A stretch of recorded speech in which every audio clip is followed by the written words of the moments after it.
Friends, welcome to R Y study channel. Friends, आज हम शुरू करने वाले हैं भारतीय संस्कृति। इसके हम 20 क्वेश्चंस को रीड करेंगे। इसमें हम भारतीय संस्कृति के जो उन्नायक थे उनके बारे में पढ़ेंगे और ये विभिन्न प्रकार के कॉम्पिटिटिव एग्जाम की दृष्टि से काफ़ी महत्वपूर्ण है। तो चलिए स्टार्ट करते हैं। पहला प्रश्न है हमारा, निम्नलिखित में से किसने स्वयं को हिंदुस्तान का तोता कहा था? मलिक मोहम्मद जायसी ने, रस खान ने, अमीर खुसरो ने या अमीर हसन ने? दोस्तों, स्वयं को हिंदुस्तान का तोता जो कहा था वो अमीर खुसरो ने कहा था अपने आप को। डिटेल्स में पढ़ लेते हैं। नई फारसी काव्य शैली सबक ए हिंदी या हिंदुस्तानी शैली के जन्मदाता अमीर खुसरो स्वयं को तूती ए हिंद अथवा हिंदुस्तान का तोता कहता था। ओके, नेक्स्ट प्रश्न, अमीर खुसरो का जन्म स्थान है, बताना है कि इनका जन्म कहाँ हुआ था। पटियाली में, कासगंज में, कन्नौज में, लखनऊ में? दोस्तों, अमीर खुसरो का जो जन्म स्थान है वो पटियाला है। डिटेल्स में पढ़ें तो अबुल हसन यानी कि यमुनुद्दीन अमीर खुसरो, इनका जन्म 1262 में हुआ था और डेथ हुई थी 1324। का जन्म पटियाली, कासगंज, उत्तर प्रदेश, भारत में हुआ था। ये 14वीं सदी के लगभग दिल्ली के निकट रहने वाले एक प्रमुख कवि, शायर, गायक और संगीतकार थे। इनका परिवार कई पीढ़ियों से राजदरबार से संबंधित था। स्वयं अमीर खुसरो ने 7 सुल्तानों का शासन देखा था। अमीर खुसरो प्रथम मुस्लिम कवि थे जिन्होंने हिंदी शब्दों का खुलकर प्रयोग किया है। ये पहले व्यक्ति थे जिन्होंने हिंदी, हिंदवी और फारसी में एक साथ लिखा है। नेक्स्ट प्रश्न, अमीर खुसरो किसके शिष्य थे?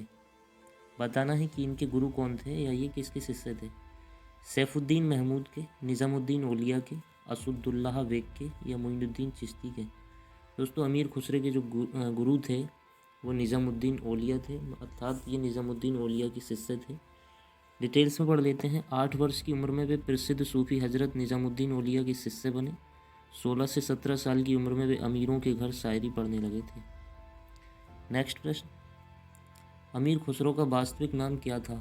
मोहम्मद हसन, मोहम्मद हुसैन, मोहम्मद खुसरो या मोहम्मद खान? दोस्तों, अमीर खुसरो के वास्तविक नाम की बात करें तो इनका वास्तविक नाम मोहम्मद हसन था। अबुल हसन यमुनुद्दीन अमीर खुसरो 14वीं सदी के लगभग दिल्ली के निकट रहने वाले एक प्रमुख कवि, शायर, गायक और संगीतकार थे। नेक्स्ट प्रश्न, अमीर खुसरो किस शासक के दरबारी कवि थे? बताना है कि अमीर खुसरो किस शासक के दरबारी कवि थे। चंद्रगुप्त द्वितीय के, अलाउद्दीन खिलजी के, कुतुबुद्दीन ऐबक के या हर्षवर्धन के? दोस्तों, अमीर खुसरो जो थे वो अलाउद्दीन खिलजी के दरबारी कवि थे। डिटेल्स में पढ़ लेते हैं। जब खिलजी के भतीजे और दामाद अलाउद्दीन ने 70 वर्षीय जलालुद्दीन का कत्ल कर सत्ता हथियाई तो वो भी अमीर खुसरो को दरबार में रखा। चित्तौड़ पर चढ़ाई के समय भी अमीर खुसरो ने अलाउद्दीन खिलजी को मना किया लेकिन वो नहीं माना। इसके बाद मलिक काफूर ने अलाउद्दीन खिलजी से सत्ता हथियाई और मुबारक शाह ने मलिक काफूर से। ओके, नेक्स्ट प्रश्न, महान हिंदू विधि निर्माता था, बताना है कि कौन हिंदू विधि निर्माता था। कपिल, कौटिल्य, मनु या वात्स्यायन? दोस्तों, मनु को महान हिंदू विधि निर्माता माना जाता है। डिटेल्स में पढ़े तो सनातन धर्म के अनुसार मनु संसार के प्रथम पुरुष थे। प्रथम मनु का नाम स्वयंभुव मनु था, जिनके संग प्रथम स्त्री थी शत्रुपा। ये स्वयंभू अर्थात स्वयं उत्पन्न, बिना माता पिता के उत्पन्न होने के कारण ही स्वयंभू कहलाए। इन्हीं प्रथम पुरुष और प्रथम स्त्री की संतानों से संसार के समस्त जनों की उत्पत्ति हुई। मनु की संतान होने के कारण वे मानव या मनुष्य कहलाए। स्वयंभू मनु को आदि भी कहा जाता है। आदि का अर्थ होता है प्रारंभ। ओके, नेक्स्ट, भारत में सूफी समुदाय का संस्थापक किसे माना जाता है? कुतुबुद्दीन बख्तियार काकी को, निज़ामुद्दीन औलिया को, मोइनुद्दीन चिश्ती को या नसीरुद्दीन महमूद को? दोस्तों, सूफी समुदाय का संस्थापक जो है वो मोइनुद्दीन चिश्ती को माना जाता है। डिटेल्स अगर पढ़ें तो ख्वाजा मोइनुद्दीन हसन चिश्ती की मज़ार अजमेर शहर में है। यह माना जाता है कि मोइनुद्दीन चिश्ती का जन्म 536 हिजरी संवत अर्थात 1141 ईसा पूर्व पर्सिया के सिस्तान क्षेत्र में हुआ। अन्य खाते के अनुसार उनका जन्म ईरान के इस्फहान नगर में हुआ। ख्वाजा मोइनुद्दीन चिश्ती की दरगाह के खादिम भील पूर्वजों के वंशज हैं। नेक्स्ट, पैगंबर मोहम्मद का जन्म कब हुआ था? 570 ईस्वी में, 622 ईस्वी में, 642 ईस्वी में या 670 ईस्वी में? दोस्तों, पैगंबर मोहम्मद साहब का जो जन्म था वो 570 ईस्वी में हुआ। डिटेल्स अगर पढ़ें तो मोहम्मद साहब, इनका जन्म 570 ईस्वी को हुआ था। मृत्यु की बात करें तो 8 जून 632 को इनकी मृत्यु हुई। इस्लाम के संस्थापक थे ये। इस्लामिक मान्यता के अनुसार वह एक भविष्यवक्ता और ईश्वर के संदेश वाहक थे, जिन्हें इस्लाम के पैगंबर भी कहते हैं, जो पहले आदम, इब्राहिम, मूसा, ईसा, यीशु और अन्य भविष्यवक्ताओं द्वारा प्रचारित एकेश्वरवादी शिक्षाओं को प्रस्तुत करने और पुष्टि करने के लिए भेजे गए। ओके, नेक्स्ट प्रश्न, गुरु नानक देव का जन्म कब हुआ था? बताना है कि इनका जन्म कब हुआ था। 1449 ईस्वी में, 1453 ईस्वी में, 1469 ईस्वी में या 1499 ईस्वी में। दोस्तों, गुरु नानक का जो जन्म था वो 1469 ईस्वी को हुआ। नानक, इनका जन्म जो था कार्तिक पूर्णिमा 1469। डेथ की बात की जाए तो 22 सितंबर 1539। ये सिखों के प्रथम आदि गुरु हैं। इनके अनुयायी इन्हें नानक, नानक देव जी, बाबा नानक और नानक साहा नामों से संबोधित करते हैं।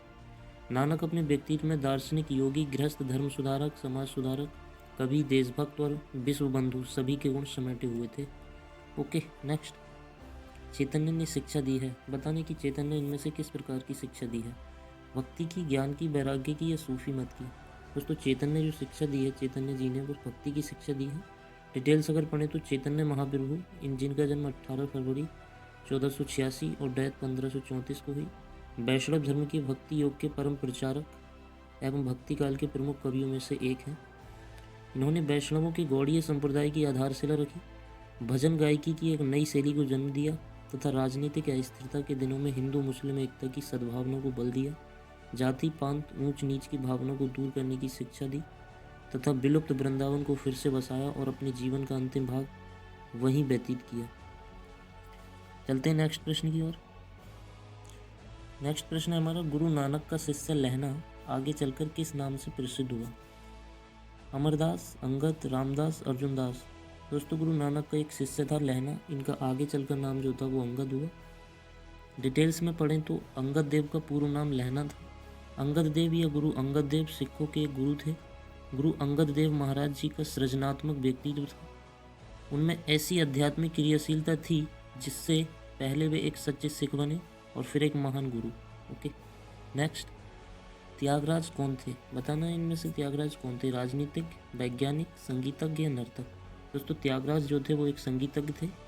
डिटेल्स में अगर बात करें तो त्यागराज कर्नाटक संगीत के सबसे बड़े प्रतिपादकों में एक थे। ये कर्नाटक संगीत के महान ज्ञाता तथा भक्ति मार्ग के एक प्रसिद्ध कवि थे। त्यागराज ने समाज एवं साहित्य के साथ साथ कला को भी समृद्ध किया। इनकी विविधता इनकी हर कृति में झलकती है और पंचरत्न कृति को इनकी सर्वश्रेष्ठ रचना कहा जाता है। ओके, नेक्स्ट, संगीत की दुनिया में सितार के जादूगर नाम से किसे जाना जाता है? बताना है कि सितार का जादूगर किसे कहा जाता है? त्यागराज को, तानसेन को, रहीम सेन को या पुरंदरदास को? दोस्तों, सितार का जादूगर जो है वो तानसेन को कहा जाता है, रहीम सेन को कहा जाता है। ओके, डिटेल्स में पढ़ लेते हैं। संगीत की दुनिया में सितार के जादूगर नाम से रहीम सेन को जाना जाता है। नेक्स्ट, गुरु नानक का वास्तविक नाम था अंगद, लहना, नानक, नरेंद्रनाथ। दोस्तों, गुरु नानक का जो वास्तविक नाम था वो नानक था। डिटेल्स में अगर बात करें तो नानक सिखों के प्रथम आदि गुरु हैं। इनके अनुयायी इन्हें नानक, नानक देव जी, बाबा नानक और नानक साहा नामों से संबोधित करते हैं। नेक्स्ट प्रश्न, तानसेन का मूल नाम था। बताना है कि तानसेन का मूल नाम क्या था? मकरचंद पांडे, रामतनु पांडे, लाला कलावंत या बाज बहादुर? दोस्तों, तानसेन का जो मूल नाम था वो रामतनु पांडे था। डिटेल्स में अगर पढ़ें तो तानसेन या रामतनु हिंदुस्तानी शास्त्रीय संगीत के एक महान ज्ञाता थे। उन्हें सम्राट अकबर के नवरत्नों में भी गिना जाता है। नेक्स्ट, गौतम बुद्ध का वास्तविक नाम था। बताना है कि गौतम बुद्ध का वास्तविक नाम क्या था? सिद्धार्थ, नरेंद्र, देवदत्त, विशाल दत्त? दोस्तों, गौतम बुद्ध का जो वास्तविक नाम था वो सिद्धार्थ था। डिटेल्स में अगर बात करें तो गौतम बुद्ध का वास्तविक नाम सिद्धार्थ था।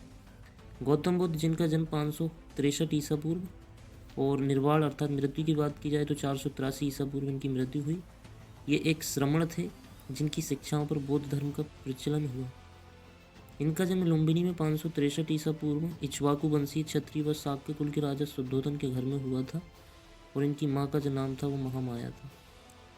ओके, नेक्स्ट प्रश्न, स्वामी विवेकानंद का वास्तविक नाम था। बताना है कि स्वामी विवेकानंद का वास्तविक नाम क्या था? वटुकेश्वर दत्त, नरेंद्रनाथ दत्त, कृष्ण दत्त या सुरेंद्रनाथ दत्त? दोस्तों, स्वामी विवेकानंद का जो वास्तविक नाम था नरेंद्रनाथ दत्त था। डिटेल्स में अगर पढ़ें तो स्वामी विवेकानंद, जिनका जन्म 12 जनवरी 1863 मृत्यु की बात की जाए तो 4 जुलाई 1902 को। वेदांत के विख्यात और प्रभावशाली आध्यात्मिक गुरु थे ये, और इनका वास्तविक नाम जो था नरेंद्र नाथ दत्त। नेक्स्ट प्रश्न, कन्फ्यूशियस का वास्तविक चीनी नाम था। बताना कि जो कन्फ्यूशियस एक दार्शनिक था चीनी, उनका वास्तविक नाम क्या था? लाओ शुरू, बुवांग, कुंगफू या मैंगशुरू? दोस्तों कन्फ्यूशियस का वास्तविक नाम कुंगफू था। डिटेल्स अगर पढ़ें तो कन्फ्यूशियस का वास्तविक चीनी नाम कुंगफू था। इनका जन्म ईसा मसीह के जन्म से करीब 550 वर्ष पहले चीन के शानडोंग प्रदेश में हुआ था। बचपन में ही उनके पिता की मृत्यु हो गई। उनके ज्ञान की आकांक्षा असीम थी। नेक्स्ट प्रश्न, उर्दू का मशहूर शायर मिर्ज़ा गालिब का वास्तविक नाम था। बताना है कि मिर्ज़ा गालिब का वास्तविक नाम क्या था, और ये उर्दू के मशहूर शायर भी कहते हैं। मुश्ताक अली, असदुल्ला खान, सैफुल्ला खान या यूसुफ खान? दोस्तों मिर्ज़ा गालिब का मशहूर वास्तविक नाम जो था असदुल्ला खान था। डिटेल्स में पढ़ें तो मिर्ज़ा असद उल्ला बेग खान उर्फ गालिब, जिनका जन्म 27 दिसंबर 1796 को और मृत्यु 15 फरवरी 1869, उर्दू एवं फारसी भाषा के महान शायर थे। इनको उर्दू भाषा का सर्वकालिक महान शायर माना जाता है, और फारसी कविता के प्रभाव को हिंदुस्तानी ज़बान में लोकप्रिय करवाने का श्रेय भी इनको दिया जाता है। नेक्स्ट प्रश्न, और ये आज का हमारा लास्ट प्रश्न है, किसने कहा था कि दिल्ली अभी दूर है? जनरली हम लोग दिल्ली अभी दूर है इस शब्द का इस्तेमाल करते हैं जब कोई हमारे पड़ोस में कोई भी भाई अगर पेपर देने जाता है, जब आता है वो खुशी ज़्यादा मनाता है, तो उन्हें बोलते हैं कि काहे इतनी खुशी कर रहे हो, अभी दिल्ली दूर है, रिजल्ट तो आने दो। तो ये जो शब्द है ये निज़ामुद्दीन औलिया द्वारा कहा गया था, इसलिए ऑप्शन बी सही होगा। हज़रत निज़ामुद्दीन औलिया ने ही कहा था कि दिल्ली अभी दूर है।